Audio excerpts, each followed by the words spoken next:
Yeah, that's what I was thinking. Maybe we can...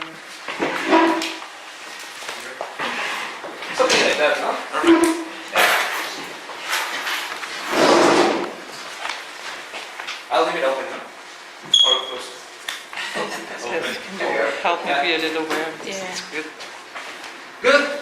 So, hi. Hi. I'm Victor, and I'm a fellow student with Peter. We work in the same place. We have the same supervisor. But I used to have a co-supervisor, not anymore. She was Ana Sapo, so this is a project I did with her. Amazing person, one of the best. So it's kind of a combined project. She's right now in Switzerland. She's group leader now. So yeah, and this is the first project I worked on during my PhD.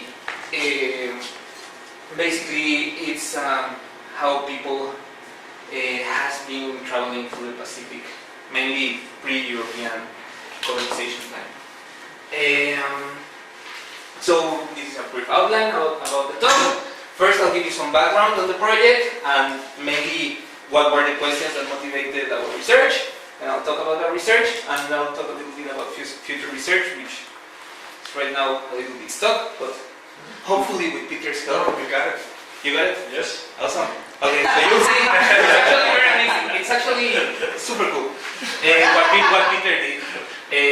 So hopefully with the help of Peter, it will go on again. And all our research is mainly focused on this island, Rapa Nui, known to the world as Easter Island, and an island in the middle of the Pacific. Let's just call it Rapa Nui. That's the way they like it to be called in the native Polynesian language. It's a small island in the middle of the Pacific. It's around 160 square kilometers in surface, and just for the sake of having some scale, small home, which is like 250 square kilometers, something like that. So even smaller than home, and it's in the middle of the Pacific. So here is a small animation just to show you how large the Pacific really is, the Pacific Ocean. So it's actually a little bit more than 1/3 of the Earth's surface of the Earth. So you can see here, it's a lot of space. Oh, wow! It's so good. Yeah, and it's huge. And Rapa Nui is somewhere there. So now, well, it's a very small island in a huge ocean, and even more extreme. Well, here we have a map. There you have the coast of South America, Peru, Chile, and some of the Polynesian islands. Okay, so Rapa Nui is a Polynesian island, and that's the way all these islands are termed, starting. You'll see later. And as I was telling you, to make it more extreme, Rapa Nui is around 4,000 kilometers away from South America's coast, and it's 2,000 kilometers away from the nearest island. So it's basically in the middle of nowhere.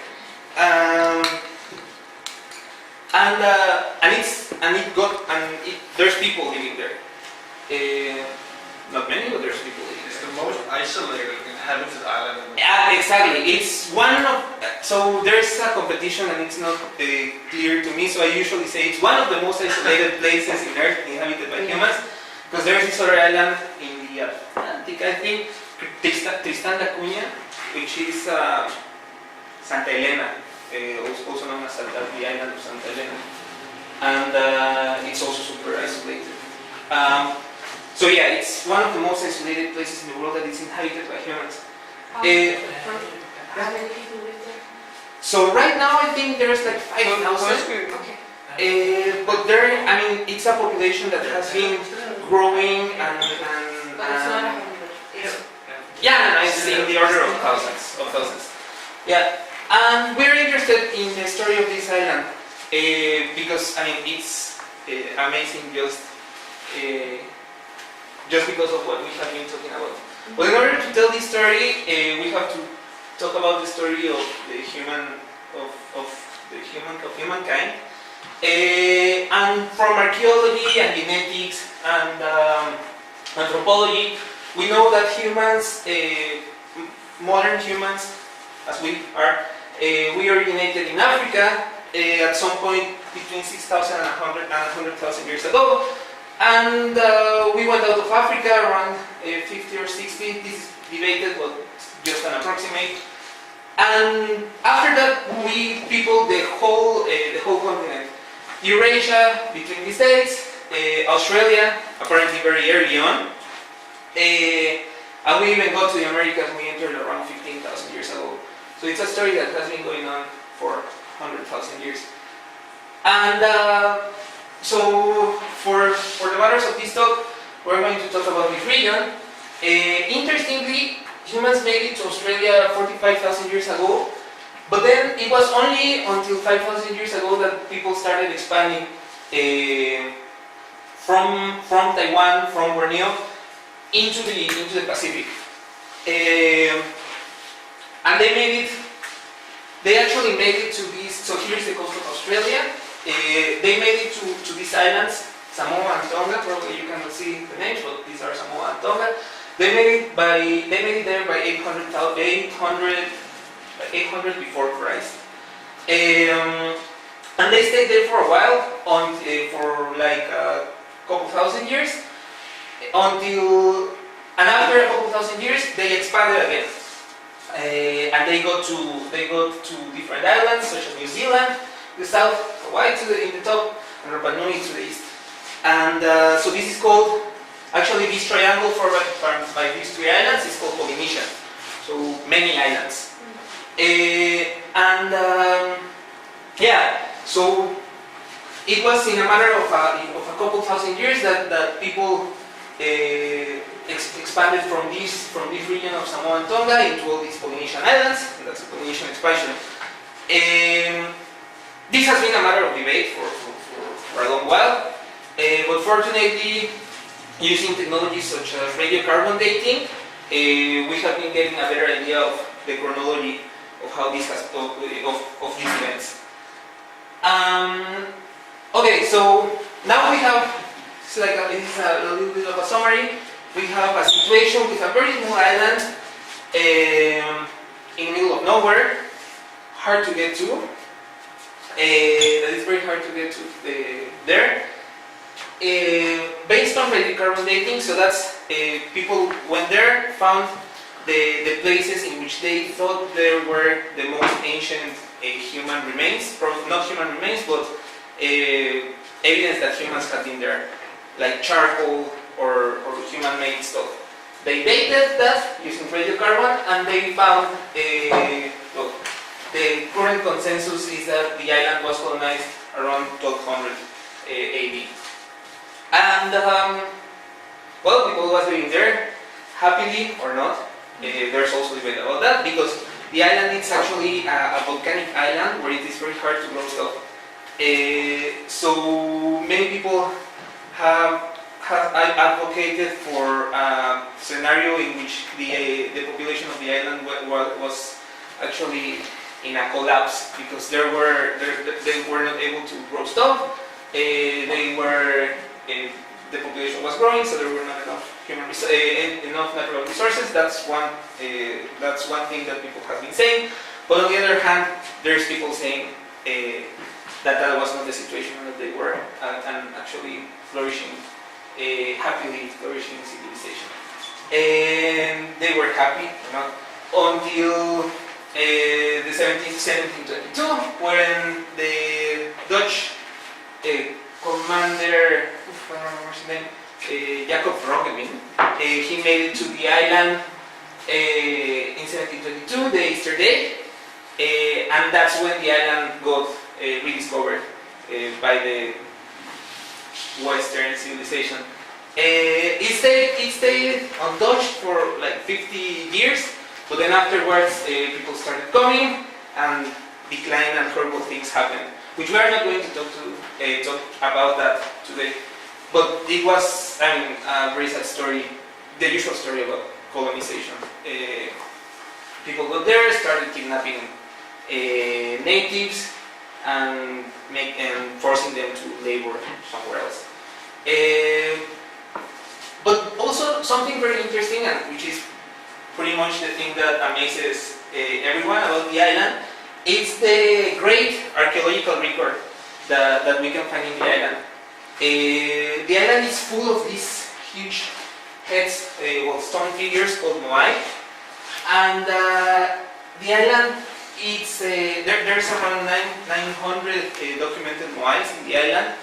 They can weigh up to 82 tons, huge things, and also the platforms where these stone figures stand, they are called ahus. There's around 150 documented ahus over the island. Okay, so yeah. Do you have any idea when these were made? After 1200 AD. Okay. Yeah. So human made Yeah. by stone from Larabui. Yes. Okay. So there is here. Let me see if I can find it. So there is a quarry where we can find. But there is a quarry which is where people is getting all the stone from, and they are basically. So that's one of the things that amaze archaeologists even today about Rapa Nui, because it's these huge stones, and it is this island in which you have very little things to work with.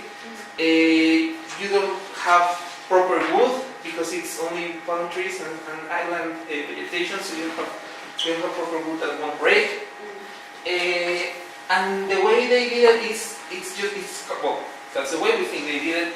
It's just carving these huge stones in the quarry, and then slowly removing them from the quarry, and then walking them. So, and some people say they were rolling them on top of tree logs, Yeah. but that's not completely possible. And there's one archaeological team, I think from University of Hawaii, right? Yeah. Okay, so it's this archaeological team. I wish I had a picture of that, but it doesn't matter. What they did is they tried tying ropes in the head of the stone figures, and then rocking them from side to side. And what happened is that when you're rocking these statues and then making them lean forward, they start walking Okay. like this. And I mean, it works. They showed it works. You should look for it. There's a YouTube video. Just look for walking moai. Yeah. It's super cool. What? Walking moai. Why? Yeah. So like this. Yeah. And I mean, of course, it was under controlled conditions. If you go, you'll see pictures of the island. The soil, the terrain is not really even. So the experiment they did, they made a replica of one of these moai and they started walking it. But of course on a plain terrain and many people, nice ropes and stuff. But it's I mean that's the best idea that we have about how they were moving these things. Yeah, pretty mysterious actually. So yeah, now I'm just going to show you a couple of pictures which are very cool. We had the opportunity to go to the island in order for us to set up the future work that I'm going to talk to you about. So we went to the island together with Anna, my old co-supervisor. And here you can see, the size of these guys. They are huge and they are everywhere in the island. Yeah. So you can see moais everywhere, and they are usually standing on these platforms called ahus. Interesting thing is that it's also debated because we only have the logs from the European ships that were landing there. But interestingly, many of the ship logs, they report that when they got there, the Yahoos, they were not standing, they were actually already toppled. Some people say it was some sort of activity of belligerent activity between the different clans that were living in the island. So basically, I have a problem with a problem with your clan. I'm going there. I'm going to hit you guys because they were not killing each other. They were just fighting.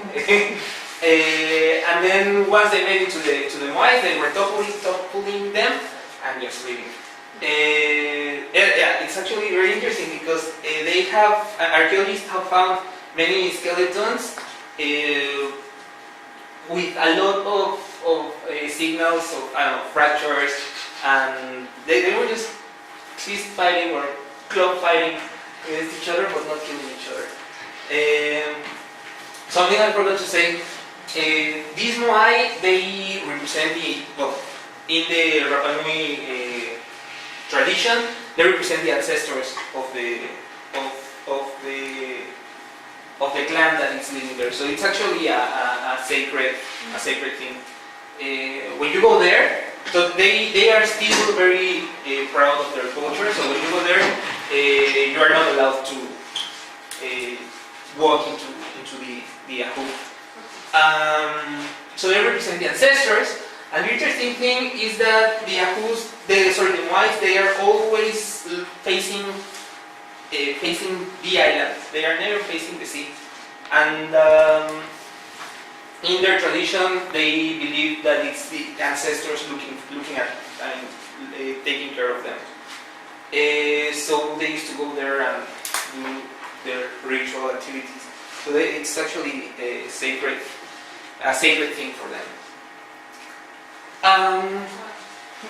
That's Anna. That's my old co-supervisor. That's one of the most emblematic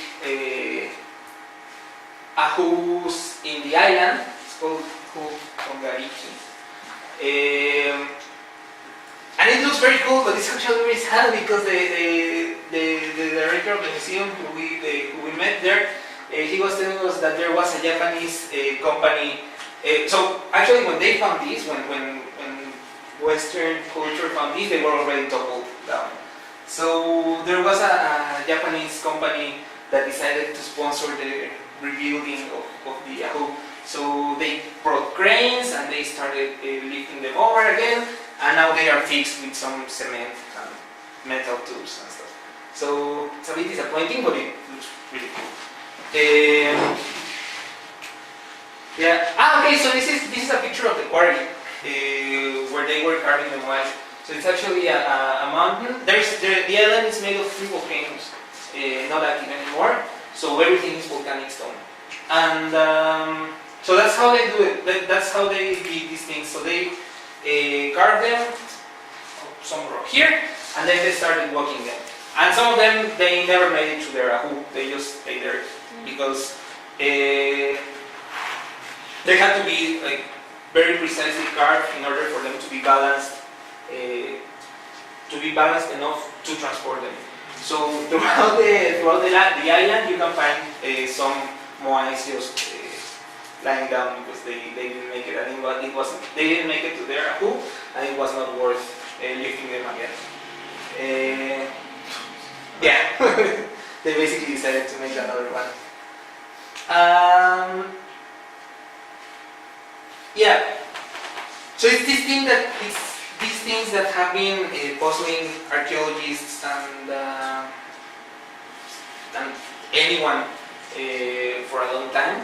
But then there's also some current in archaeology that talks about the fusion of ideas. And many of these diffusionists have been comparing some of the findings, some of the archaeological stuff in the island to things that exist somewhere else. So these diffusionist ideas say that civilization can only come from civilization. Something like that. I'm oversimplifying it. But they have been comparing stuff like this This is the backside of an Ahu. I don't remember his name. Ahu bin Abu. Somewhere in the island. And they have been comparing it with stuff like this. So this is a wall in Machu Picchu in South America. And the interesting thing about these walls is that they are made perfectly for each stone to fit each other. So actually you cannot, if you have a sheet of paper, you cannot make it go through these stones. And some people has been comparing this with that.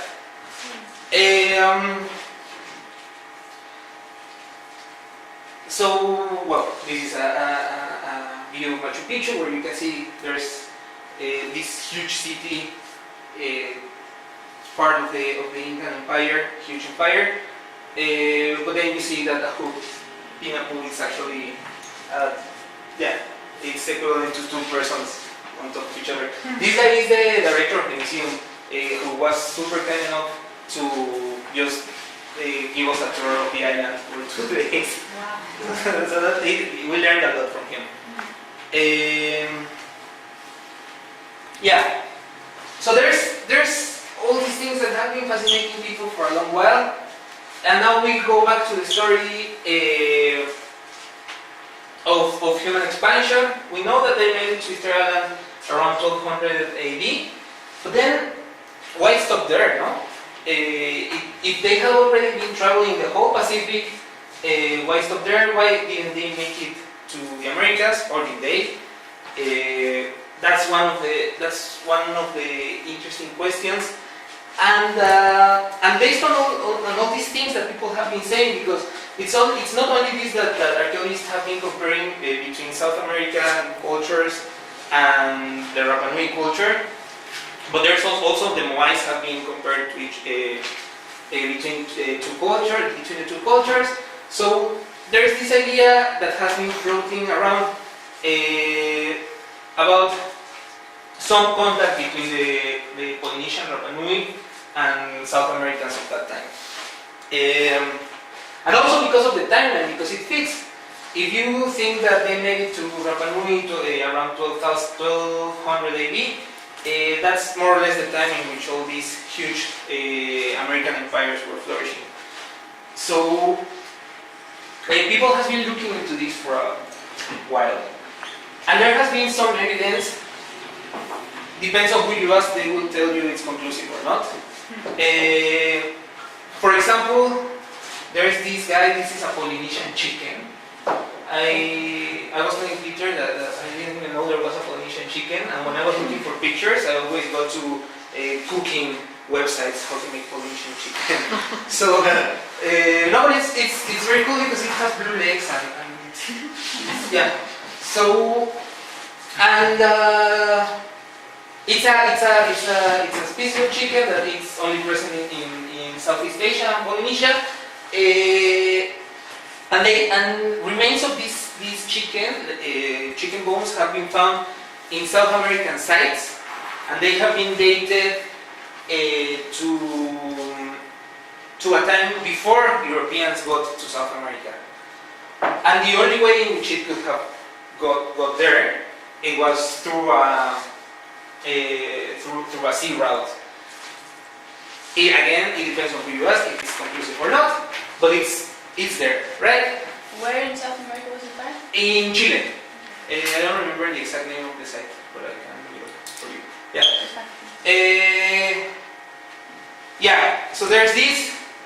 Then there's also sweet potato. Sweet potato, it's known it has been. We know it has been domesticated in the Americas, and sweet potato remains have been found in Polynesian islands before European times. So again, the only way in which sweet potato could have made it from South America to the Polynesian islands before European times, it was through a contact between these two groups. I actually like this because there's very well established radiocarbon dates that date this sweet potato at 1100 AD. So that's way before Europeans got there. Yeah, so there's some evidence saying that there was some trans-Pacific contact between Polynesians and Native Americans. It was there. And that's where our research starts. So we were asking particularly this question, but in general we are interested in the origins of the Rapa Nui people.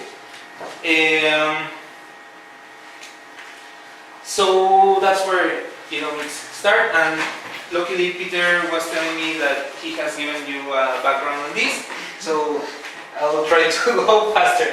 So we are looking at the genomes of different individuals. The dictionary definition of a genome is that it's a complete set of genes or genetic material present in a cell or an organism. Very specific, right? But okay, so let's think of this as a cell.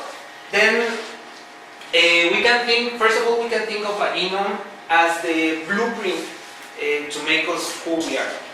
It's like the instruction manual for the cell, where it says how to eat, how to grow, how to do everything. And this instruction set is distributed in 23 chromosomes, 23 pairs of chromosomes. And these chromosomes are made of a molecule that is called DNA. So you look into a chromosome, you unwrap it, then you get to something like this. And DNA, the way we read it, of course it's a chemical molecule, but the way we read it is we read it in letters. So it's basically the alphabet for if you think you're reading a book, the alphabet will be a 26-letter alphabet. If you're reading DNA, then you have a 4-letter alphabet, and that would be A, C, E, and T. And this is the way in which instructions are spelled into this instruction manual that is the genome.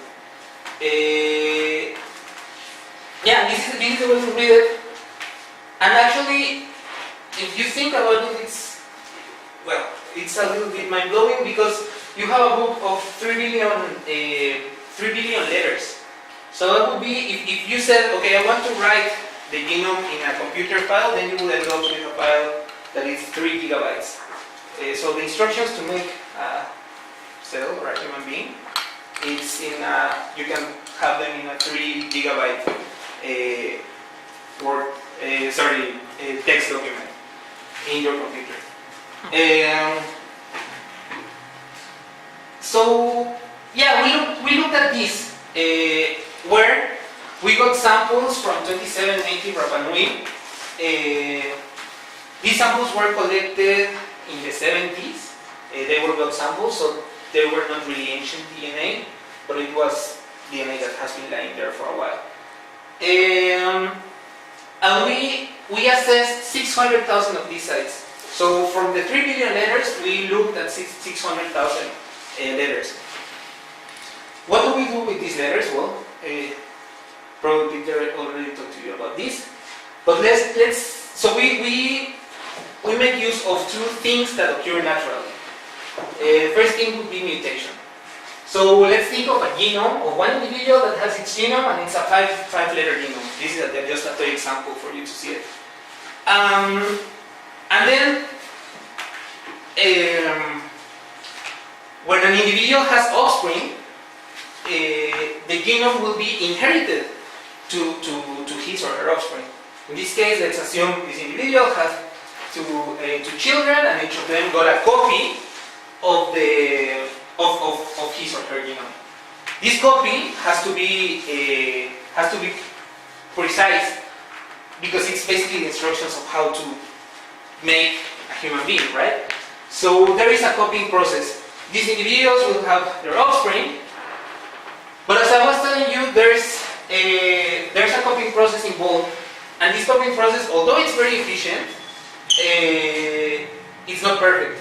So there will be times in which you are going to copy a G, but then actually you copy a T.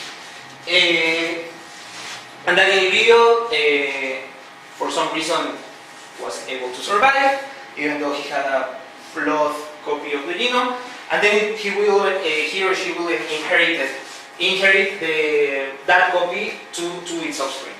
So now we have these guys who have been inheriting the original copy, but then you have these two guys that inherited the mutated copy of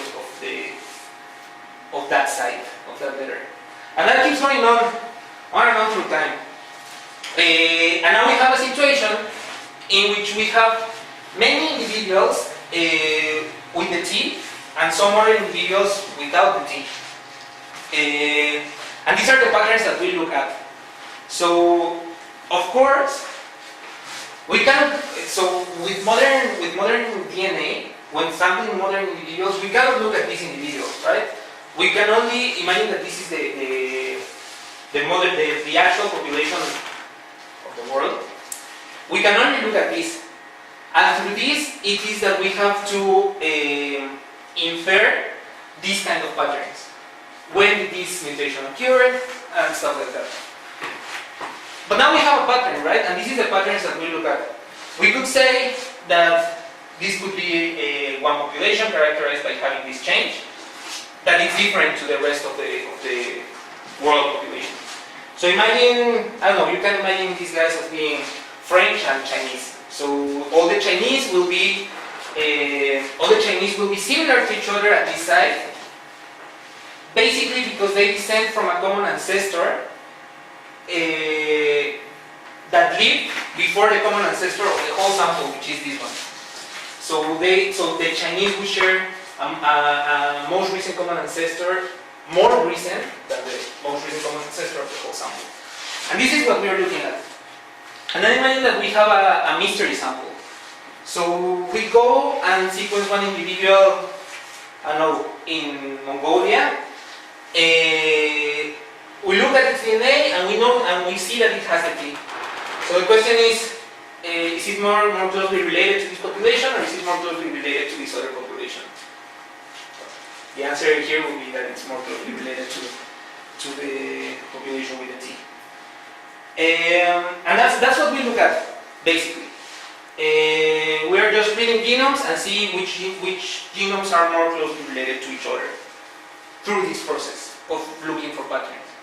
Here we are just looking at one site, but as I told you, the genome, like the human genome, has 3 billion sites, and for this project we looked at 600,000 sites.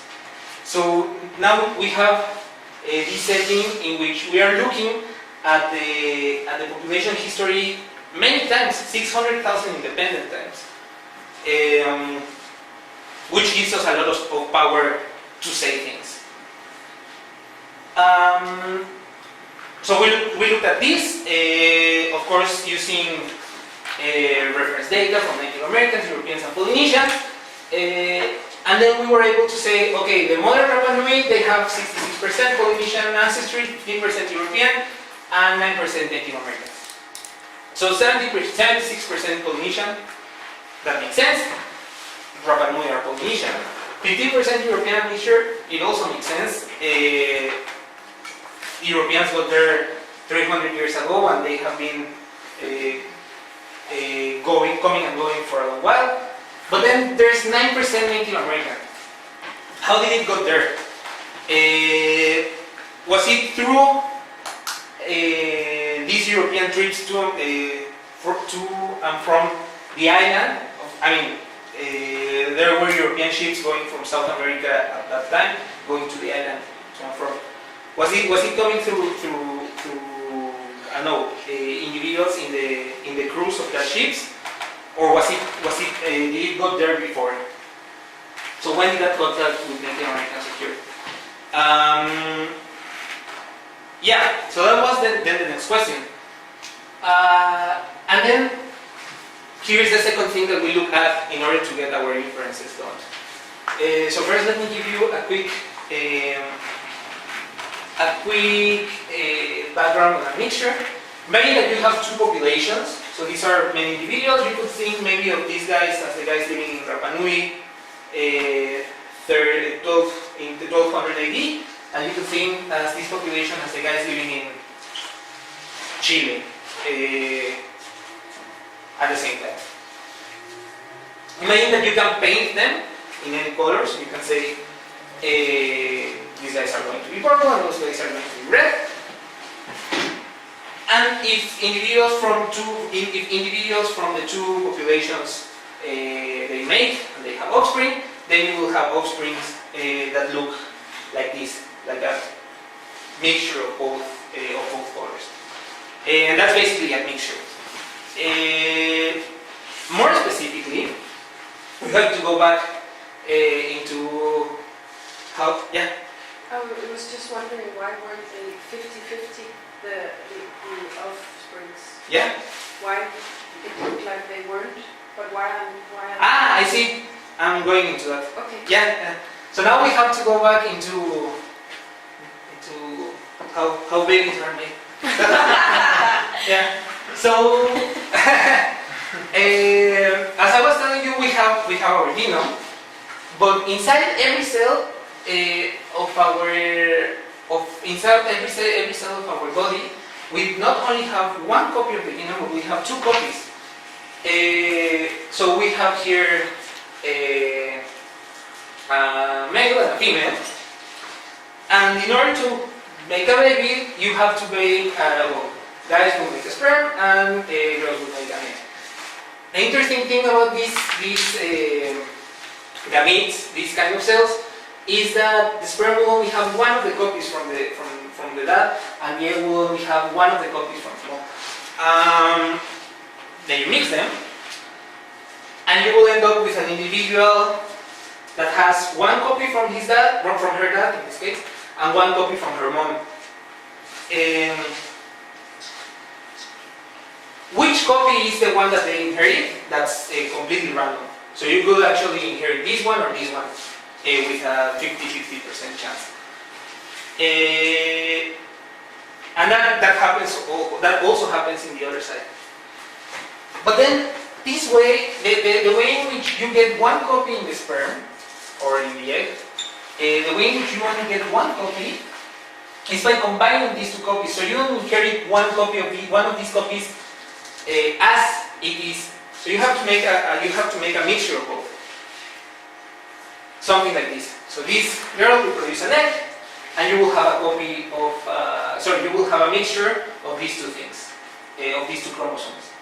This mixture is also random. So usually you would expect like 50% comes from the dark copy and 50% comes from the light copy, but it's variable. And this happens also in sperms. So here in this case you cannot see it. You cannot see it in the light copy because both of them are light, but now you can see here the mixture of both.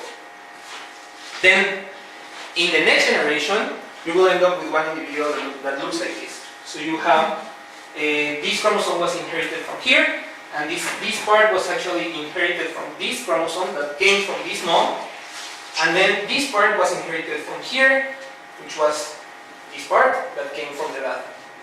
So now in this case you have, so if this was me, for example, then I have a fraction of one chromosome that comes from from the dad, from the father of my father, then a fraction of the chromosome that comes from the mother of my father, and that goes the same for the other side.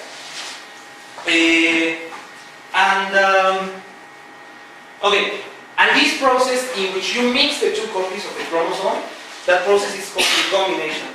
So that's the second thing we look at in order to make our inferences.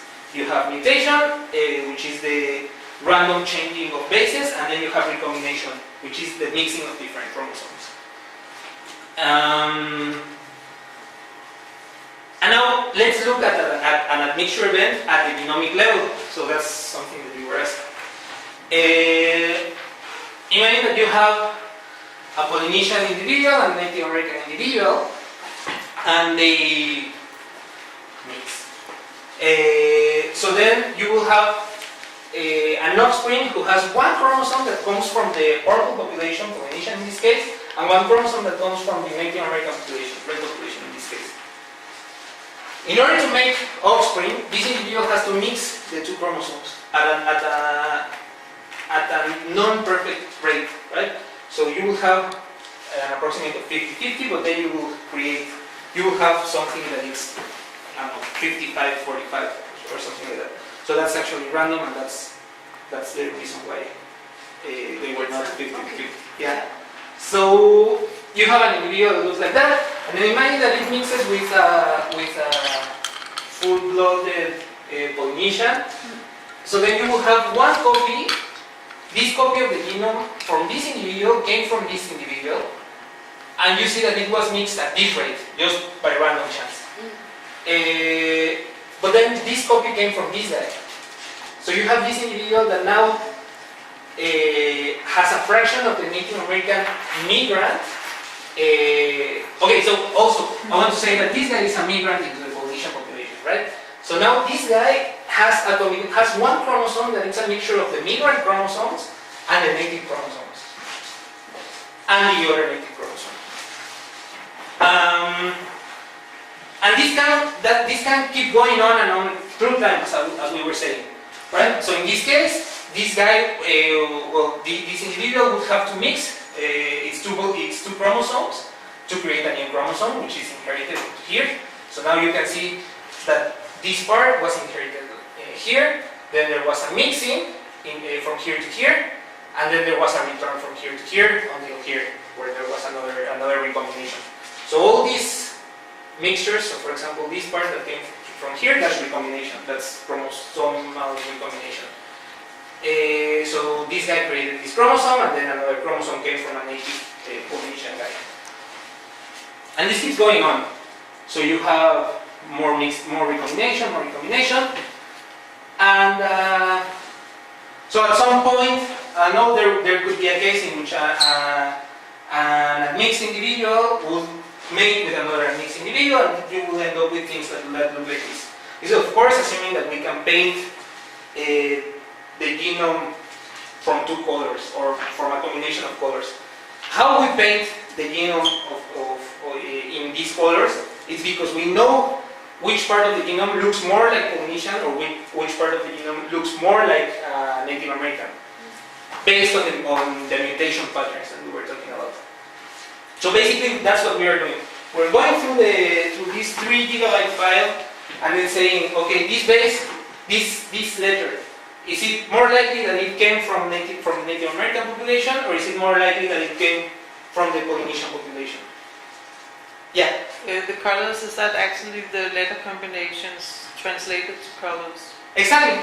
Yeah. So we are just going to say, okay, we are going to model this 3 GB file as a mixture of two populations, and then we are going to say, okay, this base, is it more frequent in Native Americans? Yes. Okay, then let's just paint it Native American. Is it more frequent in Polynesians? Then let's just paint it in the Polynesian color. And it is by this pattern that we know that, as you can see, genomes are inherited like blocks in a block structure. Because here you see that this part was inherited from here. And actually, this part was inherited from here. So we know that adjacent positions will most likely come from the same ancestry.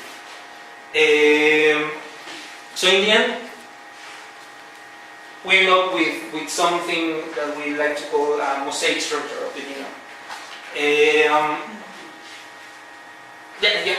Is it in picture number 3 on the left?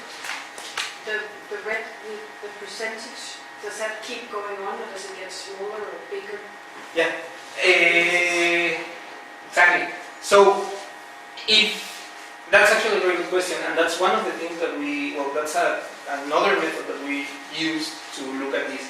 So in theory, if you have just one wave of migration into your population, then you will, in the first generation, so this will be the first generation, you will have some individuals that have 50% of their genome coming from the purple and 50% of the genome coming from the red.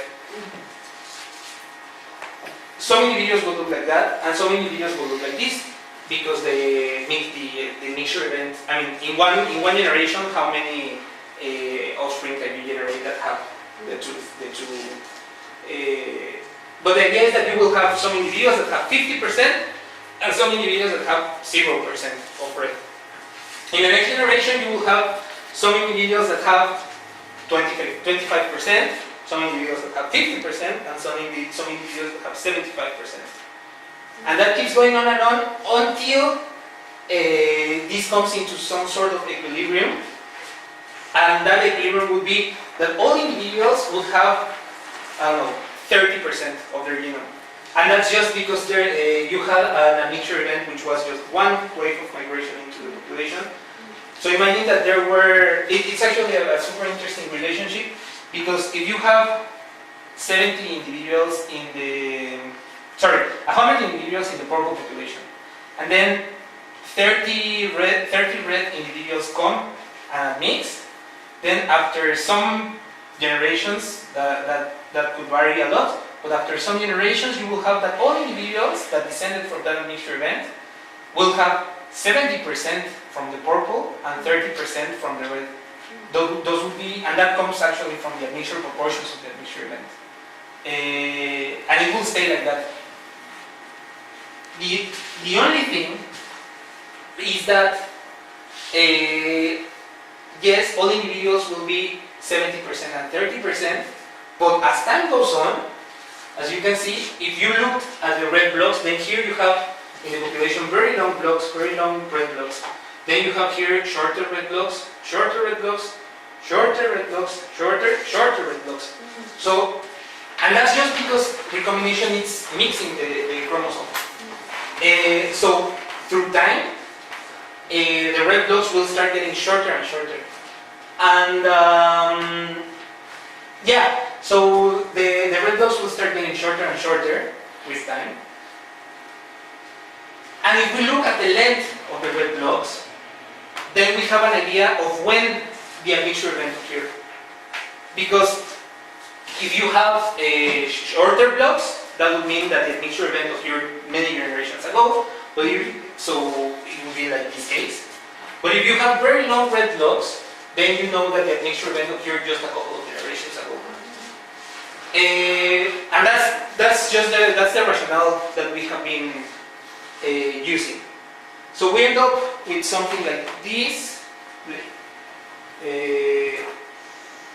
We end up with something like this. Basically here, yeah, I don't intend to say too much about this figure, but we end up with the distribution of the lengths of the red blocks of the Europe. So this would be the Native American blocks that we identified in our individuals, this would be the European blocks that we identified in our individuals, and this would be the Polynesian blocks. So we end up with how many blocks are of this length. How many red blocks are of this length, how many blocks are of this length, how many blocks are of this length.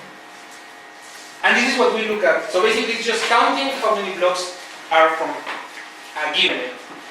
And by looking at that, then we can infer when the admixture event occurred. Yeah. Sorry, but what if like 3 generations down a mixture occurred again? So Yeah. on the right side, 3 would be 2 reds as well. Yeah. Could you then see, okay, it happened here, but it also happened Yeah. in generation? So that's actually well, probably just doing what usually when you have one admixture event, you will have a distribution that drops like this. But if you have 2 admixture events, then you have a distribution that drops like this. So you will have like a mixture of 2 of these distributions. Then if you have 3 admixture events, you will have a distribution that drops like this, then coupled together with a distribution that drops like this, coupled with another distribution. Okay. And those kind of models can be included in the modeling that we did.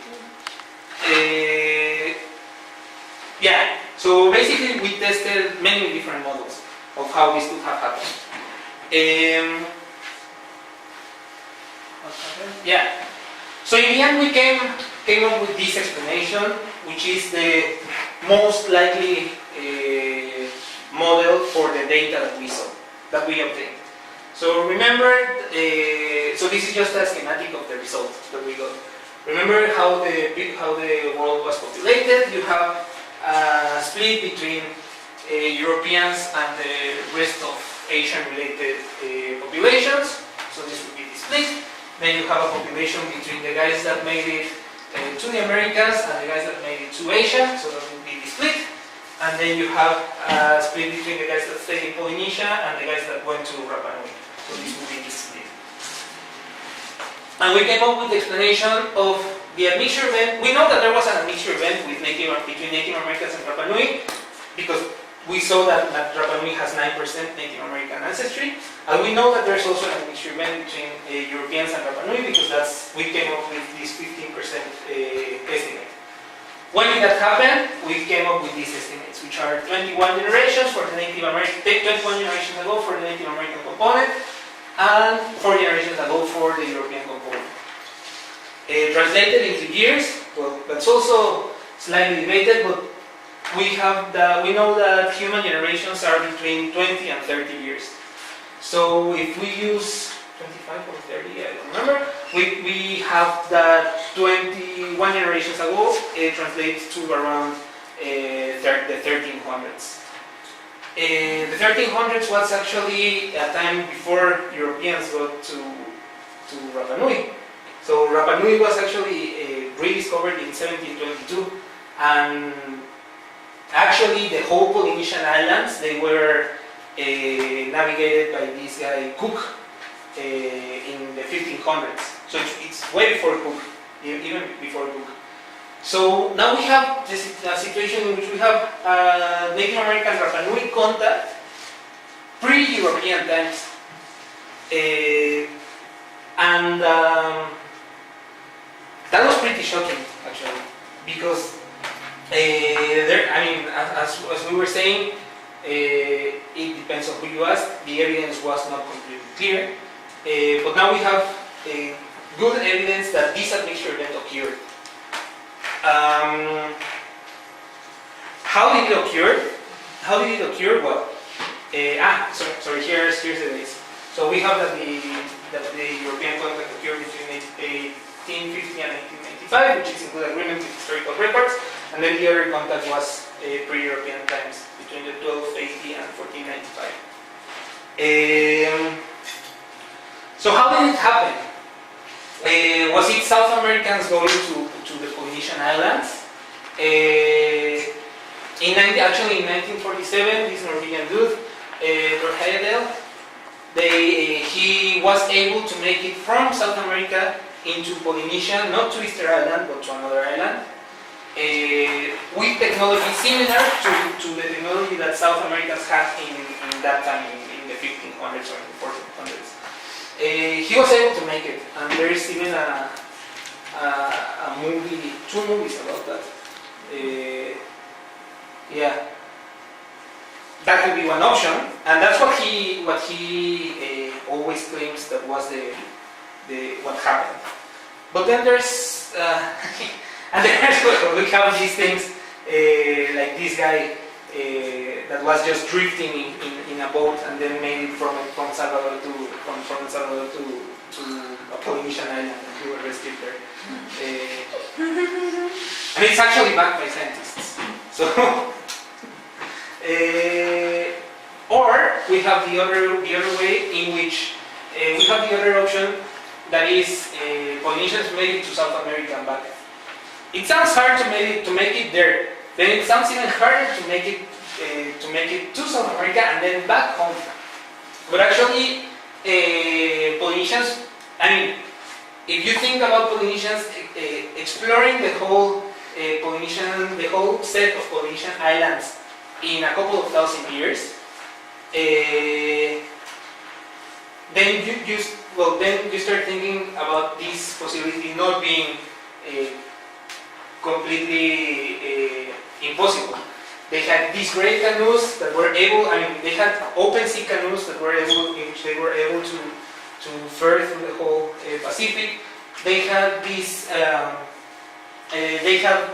star maps in order to help them with their sailing, and then we have these kind of studies that are actually very interesting, out of our expertise, but very interesting, in which, based on the sea currents and the wind currents, they have simulated some guys, these guys, they have simulated what happens if you start on a boat from South America and start drifting, just drifting, and you make and go to wherever the wind and the sea takes you. So basically, if you start, I mean, there's very good evidence that if you start just drifting, not sailing, not intentionally sailing, if you start drifting in Easter Island, then you will always make it to South America if you take some sort of southern route here. And there's also very good evidence for being able to make it back. However, you will not make it back to Easter Island, you will make it back to Tonga and Fiji. Not bad, but Easter Island. Exactly. I mean, and there's many routes. But I mean, these simulations kind of back up that just drifting is not enough to make it from South America to Easter Island. Now, there is another thing. Unless you take this route, you will always have currents going from Easter Island to South America like this. And basically, you have a situation in which if you're a Polynesian, if you're a Polynesian standing somewhere here, and then start sailing, you have to sail against the wind in order to make it to South America. You have to sail against the wind in order to make it to South America. And I mean, the obvious way of thinking would be, fine, then don't do it. You have to be sailing against the wind. But what they were doing actually, well, and that's what many people like to think, not just us, is that they were sailing against the wind in order to explore what's near, and then afterwards they had the wind to help them go back home. So it's like an insurance that you will always get back home. Yeah, so it's still some sort of an open question. But now we have evidence that the contact happened and that it was before European times. Yeah, well, this is another project in which Anna worked. Okay, I'll talk about it very quickly. There's these guys called there's this group called the Botocudos, and they are found in Brazil, in the Amazon. They don't exist anymore. They were actually obliterated by the Portuguese. But they have these kind of skulls that look very Polynesian. So what Anna did, it was to get some DNA from one Botocudo remain, and it turns out that the Botocudo are clustering with Polynesian genomes and not with Native American genomes. Here. There's many considerations to that work because this sample was exactly on the limit between pre and post European contact. So it could be a Polynesian that was brought by Europeans, could not be. However, that's something also an open question. So if Native Americans made it there, if Polynesians made it there, then afterwards, where did they go to? Did they go back? Did they decided to go to the forest, which is actually a crazy feat because you have the Andes here, so you have to cross the Andes and then go through the jungle, and then leave no trace. And then leave no trace. Exactly. Yeah. But anyways, that's still an open question. Yeah. So then, going back to our trip to the island, we went there.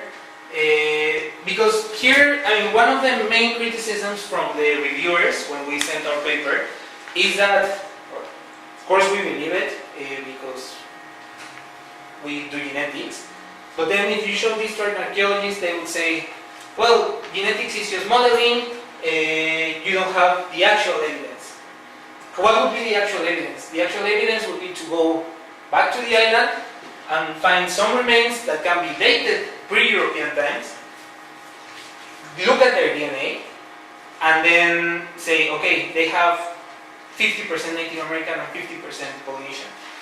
If you find that, then there is no way to say, no, it's not true, right? That there was a contact pre-European times. So we went to the museum, we went to the island, we were locked. We went to the island for 1 week. We were locked in the museum for 4 days, just opening boxes with human remains. This is Anna, by the way. We were opening boxes and looking at skulls. Bad thing is that even though the archaeological record of the island is great, the way in which it is documented is not great. So you have boxes without information of where they excavated, or without information of in which layer they found it.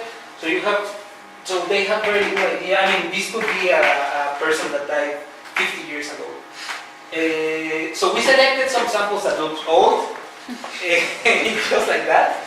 Then there's also something very interesting that it's that Native Americans, there's a very characteristic Native American trait, that is that the teeth, they have a shovel shape from the inside. And that's very frequent in Native Americans. So we were looking also for teeth that had this shovel shape. We found some of them. But it could be guys that died 100 years ago. So What kind of shape? shovel? Like Skull? Oh. yeah. Yeah, so it's basically behind the front teeth, you can feel a little shovel. Yeah. Well, I cannot show you. So we found a couple of those teeth as well. We found a couple of those teeth as well. We selected the samples, we started applying to get the samples and bring them here to analyze them. And then, well, that happened 2 years ago. So we haven't got any news from them. Thing is that, and this is important to tell, because the Rapa Nui people, after the rediscovery of the island, they have been suffering for a long while. As I was telling you, Europeans came and then they just kidnapped people and forced them into labor in South America. It was so bad that at some point, I think in the 1860s or something like that, in the 1860s or something like that, the population of the island dropped down to 110 individuals. So, I mean, from a couple thousands to 100 to 110, that's pretty intense. So they are actually angry with the world. And then on top of that, we have that in 1888, Chile annexed the island into Chile. So they are basically angry with the continent and with the rest of the world because, yeah, I mean, they have been getting their things stolen for half a millennium, right? So yeah, so they don't want, they basically don't want anyone to tell them their story. Because the other thing is that they already know their story. I mean, if we went there and we were showing them these results, and the first time we saw these results we were shocked. We were saying, okay, this is good stuff. We went there and told them, well, we have these results that say that you guys are Polynesian, and that you guys made it to South America, and that you made it back, and that you have this mixture with Native Americans, and they say, fine, so what? We already knew that. We already knew that. We already knew we made it to South America. We have our traditions. We have our, we have oral tradition going back to 800 years ago, and yeah, it's not news. We already knew that. So why do you just want to come here, get the remains from our ancestors, we don't know, we don't even know what to them, and then retell us our story. Yeah, So basically, it's a matter of getting this dialogue between science and So it's through storytelling they know the story. yeah. Which is pretty impressive because if you have a population that at some point it's just 100 individuals, then it's hard to keep everything going on. So yeah, it's a matter of getting this dialogue between science and traditions going. And yeah, I mean, they have stories of people, of a group, I don't remember from where, going there, taking hundreds of bones and never giving them back. So if you have this situation, then you go and ask for samples and say, we're going to tell you your story, and they will say, well, thanks, but no thanks. But yeah, we're still in the process with these guys. It's a long process. You can get tired, but I don't know, maybe it will happen. Yeah. So Sorry. yeah. What was the purpose that you were looking at the skulls? You were trying to make that connection to... Exactly. So the idea is that with genetics you have modern. So with this study that we have done, we have modern individuals, and we model. We use their data to model this population history. Yeah. I mean, as I was saying, we believe it, right? Because we're geneticists. But if you show that to an archaeologist that opposes that idea, for example, they would say, "Oh well, that's just modeling, and it could go wrong." I know, but I meant when you went there 2 years ago, that was the thing you're trying to prove.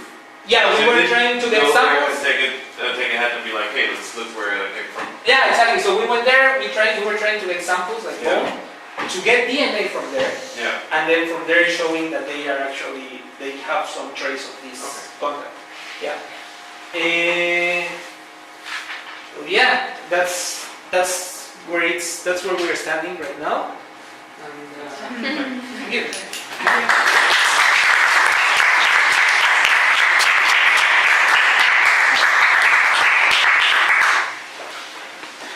Take 5 minutes or 20?